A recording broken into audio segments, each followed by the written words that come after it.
sa inyo lahat. Ako nga po pala si Carlo Herman Piondeveros. Ang araw na nakuha ko itong balita ay February 27, 2025.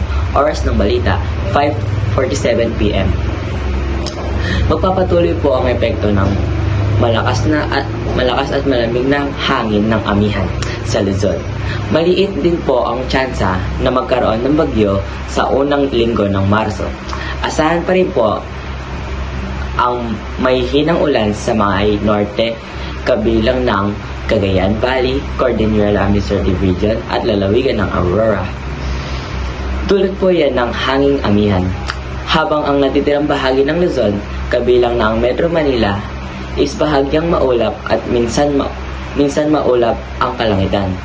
At sasamahan lamang po yan ng malakas na pagpulong, mahinang ulan at meron rin ibang lugar sa Luzon na di pa uulanin ngayong araw. Para po sa ating 4-day forecast, asahan pa rin po ang mataas na tsansa ng ulan sa Maygaraga Region at Davao Region. Dulot po yan ng easterlies. Yun lamang po. Salamat. Mga pangprosesong tanong. Number 1. Maganda ang epekto nito dahil at may mga pananim na nangangailangan ng malamig na klima. Number 2. Maganda ito bilang mag-aaral dahil mas lalamig na ang panahon at di ko na kailangan problema sa init. Number 3. Lagi po tayong maging handa sa mga hindi inaasahang panahon. Yun lamang po. Salamat.